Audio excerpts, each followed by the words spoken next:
सत्ता पक्ष को चलाने के लिए विपक्ष का होना बहुत जरूरी है, लेकिन दुर्भाग्य की बात है बिहार की जनता ने जो मैंडेट दिया है अभी, वो मैंडेट जनता के हित में नहीं है। सुनेंगे तो लोग कहेंगे कि नहीं एनडीए को विरोध करते हैं। नहीं, मैं विरोध नहीं, मुझे पार्टी पॉलिसी से कोई मतलब नहीं है। मैं किसी पार्टी का समर्थन नहीं करता हूं, मैं किसी पार्टी को विरोध करता हूं, लेकिन ये जो अभी मैंडेट जो बिहार की जनता ने दिया है, ये जनता के हित की बात तो बिल्कुल नहीं है। क्यों नहीं है? क्योंकि विपक्ष ही जब नहीं रहेगा, आपको रोक टोक करने वाला ही कोई नहीं रहेगा, तो आपका तो मनमानी चलेगा।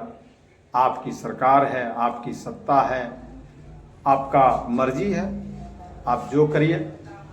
लेकिन बिहार के पूरी जनता से मैं एक बात कहना चाहता हूं कि आखिर आपने बहुत अच्छे काम किए हैं। क्यों? कि पिछले कार्यकाल से आप संतुष्ट हैं।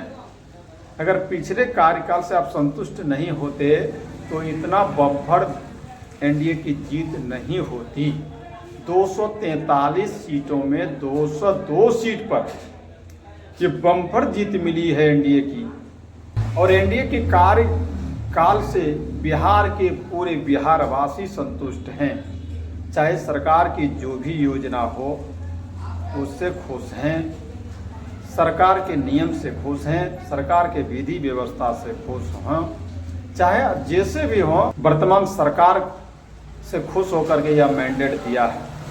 एक चीज आपको मैं बताना चाहूंगा, पिछले सरकार में, अब तो नया सरकार हो गया लेकिन अब पिछले सरकार ही कहा जाए, पिछले सरकार में विपक्ष में राष्ट्रीय जनता दल और महागठबंधन के तेजस्वी प्रसाद यादव जी थे। और आप सभी को मालूम होगा कि तेजस्वी यादव ने घर घर नौकरी का ऐलान किया, पेंशन में बढ़ोतरी की बात कही, बिजली फ्री की बात कही, सभी महिलाओं के खाते में मैया सम्मान योजना जो प्रति महीना 2500 रुपये देने की वादा किए। कहीं न कहीं हम उसको धन्यवाद देना चाहेंगे तेजस्वी यादव को कि जी आपकी सरकार तो नहीं बन पाई, लेकिन आपने ही सरकार को बना दिया। नीतीश कुमार को आपने ही सरकार बनाया। अब बोलिए कैसे? अगर तेजस्वी यादव उछल उछल करके घोषणा नहीं करते तो बिहार में बम्पर जीत एनडीए की नहीं होती। अब बोलिए कैसे? तो मैं बताना चाहता हूं आपको कि तेजस्वी यादव ने 6 महीना पहले से घोषणा करते रहे, हम पेंशन में बढ़ोतरी करेंगे, बिजली फ्री देंगे, मैया सम्मान योजना जो 18 से ऊपर के महिलाएं हैं उसको 2500 रुपया प्रति माह देने का काम करेंगे, गैस फ्री देंगे, बिजली फ्री देंगे।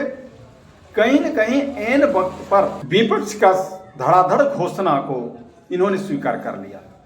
जैसा कि आप सभी को मालूम है कि पेंशन में 400 से 1100 रुपया कर दिया, 200 यूनिट बिजली फ्री देने की बात कह रही थी, उस स्थान पर 125 यूनिट बिजली फ्री कर दिए। रसोईया, ममता, आशा, सेविका, सहायिका सबका वेतन दोगुनी कर दिए। जो महिलाओं की 2500 रुपया देने का वादा कर रहे थे तेजस्वी यादव, यहाँ नीतीश कुमार ने सभी जीविका दीदियों को छोटे उद्योग करने के लिए, छोटे धंधा करने के लिए 10,000 की सीधे राशि खाते में ट्रांसफर कर दी। अगर तेजस्वी यादव पहले घोषणा नहीं करते तो ये नीतीश कुमार भी नहीं करते। हालांकि तेजस्वी यादव की घोषणा से पब्लिक को फायदा हुआ है, लेकिन तेजस्वी यादव की घोषणा कहीं न कहीं एनडीए को इतना मजबूत कर दिए, इतना मजबूत कर दिए, आपके दिए गए अधिकार का सरकार प्रयोग करेंगे और सरकार 5 साल तक चलेगा, इसमें कोई डाउट नहीं है, क्योंकि बहुमत से 2 गुना आंकड़ा है। इसलिए सरकार अगर कुछ भी करे तो आपको आवाज उठाने का कोई अधिकार नहीं है। जी हाँ, ऐसा मैं इसलिए कह रहा हूं कि आपने सरकार के कार्यकाल से संतुष्ट होकर एक तरफा मैंडेट दिए हैं, एक तरफा जीत दर्ज कराए हैं। अगर सरकार कुछ ना करे तो भी आपको सवाल नहीं उठाना पड़ेगा, अगर कार्य करती है तो भी आपको सवाल नहीं उठाना पड़ेगा। क्यों?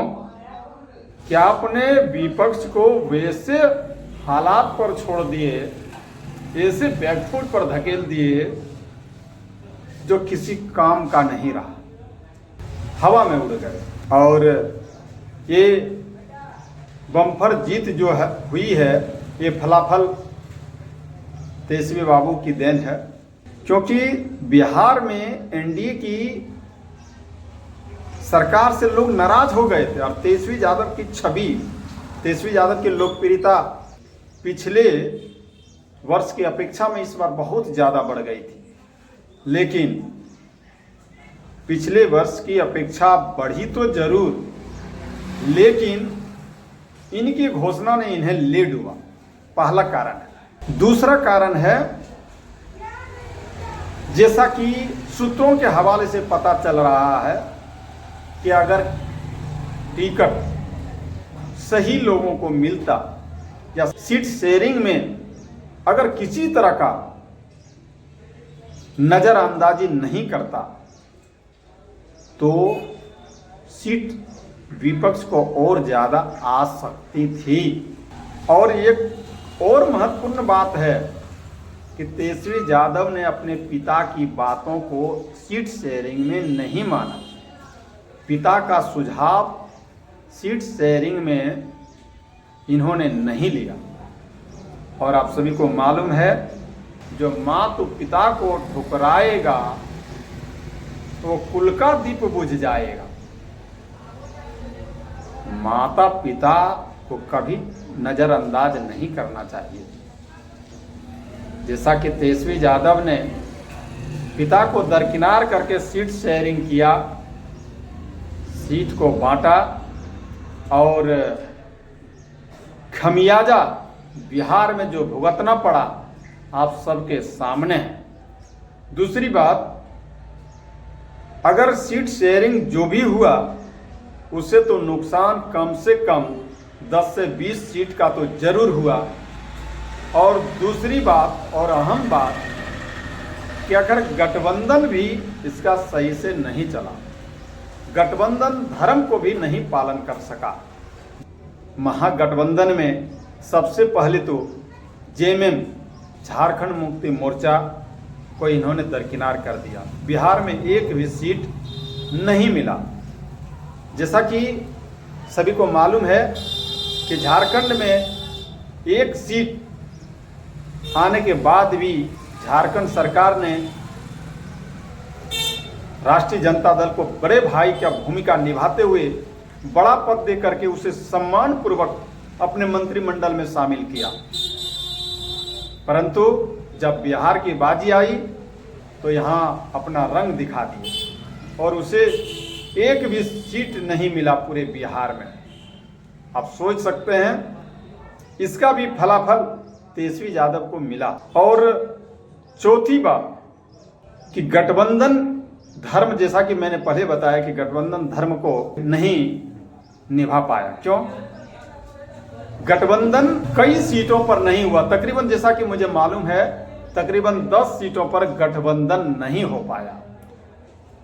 5 सीटों पर तो कांग्रेस और आरजेडी आमने सामने लड़ गए और पांचों का पांचों सीट हार गए। सीपीआई माले या जो भी हैं, सीपीआई माले और कांग्रेस एक साथ लड़ गए, वहां विपक्ष को भरपूर फायदा हुआ। यही सब कई कारणों से तेजस्वी यादव बैकफुट पर चले गए और इस चुनाव में विपक्ष में भी बैठने लायक नहीं रहे। तो कभी कभी अपने भी गिरेबान में लोगों को झांक कर देखनी चाहिए, अपनी भी गलतियों को देखना चाहिए। अपनी गलती को दोष नहीं दे करके दूसरों को दोष देने चले हैं। अभी चल रहा है कि ईवीएम में खेल किया है, एसआईआर में गड़बड़ किया है, लेकिन सच्चाई क्या है ये लोग जानना भी नहीं चाहते हैं और नहीं जानते हैं और अपने भी दोष नहीं देते हैं, दूसरे के माथे दोष देते हैं। तो चलिए अगला SIR के बारे में अगले वीडियो में हम बात रखेंगे। फिलहाल इतना ही आज के इस कार्यक्रम में। आप सभी को बहुत बहुत धन्यवाद।